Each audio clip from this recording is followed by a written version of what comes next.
Alright guys, this is just a quick video that I wanted to do showcasing some of the different games available on the 3DO across a wide selection of game genres.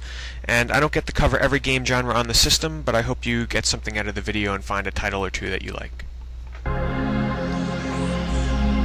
Action-adventure fans will be glad to know that Out of This World got ported to the 3DO, and this version actually has enhanced background graphics so that it's more detailed, and the characters tend to pop out a lot more this way, so that's good or bad depending upon your perspective.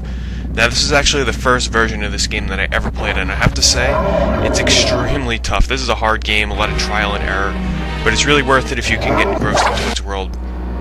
Racing fans will have a lot to choose from on the 3DO. Now of course there's Need for Speed, which isn't a bad game at all, the first in the series, but there's one standout racer on the system, which without a doubt is hands down my favorite racer on the 3DO, and that's this excellent port of Road Rash here. Now if you can't tell already, this game runs extremely fast and it looks really good. It's very smooth, it's got like a 90s rock soundtrack to it with actual songs from bands, and the cutscenes are really funny. They're live action cutscenes. Now when you think of 3DO, the last game genre that probably comes to mind are the role-playing games. Now it is true that RPGs are very poorly represented on the platform. There are still a couple to choose from, and they're actually not that bad. Guardian War here is your typical strategy RPG, and it's a pretty standard fare. You got your flashy spell effects, your different cast of characters to choose from, and overall it's a fairly good game. Now, there's a counterpart to this. There's another strategy RPG on the 3DO called Lucine's Quest, but it's extremely rare and expensive, so this is a good alternative. Now, I'm sure there's those of you out there that are simply just looking for more of a first-person dungeon crawl-like RPG, and you'll get your fix with the Dungeons & Dragons game Slayer on 3DO. Now, there's also another one, Death Keep, but I don't have that one, so I just gotta go based on Slayer. It has your typical character creation where you can choose from dwarves, elves, humans, whatever, and then choose your class. Then you delve deep into the dungeons and you have character customization with weapons, armor, and such like that.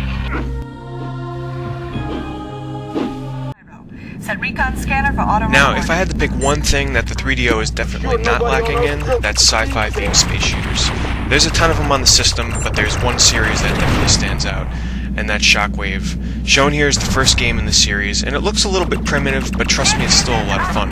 There was an expansion to that, but right here is the sequel, Shockwave 2. Now you can see a definite improvement on the graphics here.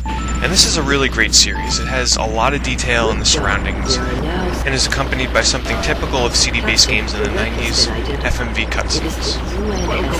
And speaking of live-action cutscenes, there's definitely one game that comes to mind for its quality presentation and acting that actually isn't that bad, and that's Wing Commander 3. And if you're wondering, yes, that is Mark Hamill, Luke Skywalker from the Star Wars series. Wing Commander 3 has a great story and is also a great space shooter as well.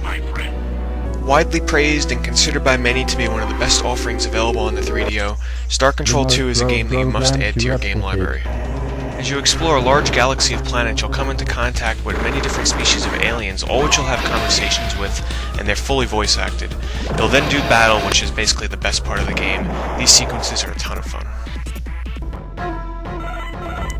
Fighting fans have a handful of classics to choose from, and among them being the original Samurai Showdown and the classic Super Street Fighter 2 Turbo. Now, before its release on the Xbox Live Arcade, this version of Super Street Fighter 2 Turbo was widely considered to be the best port yet.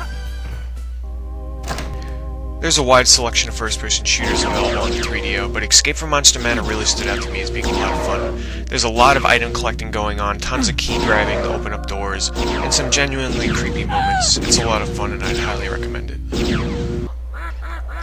What sets Killing Time apart from other shooters is its great use of live-action sequences and tying them into enemy sprites and story sequences. So instead of taking you out of the gameplay, they use these live-action sequences and integrate them into the game itself, and it has some really impressive moments.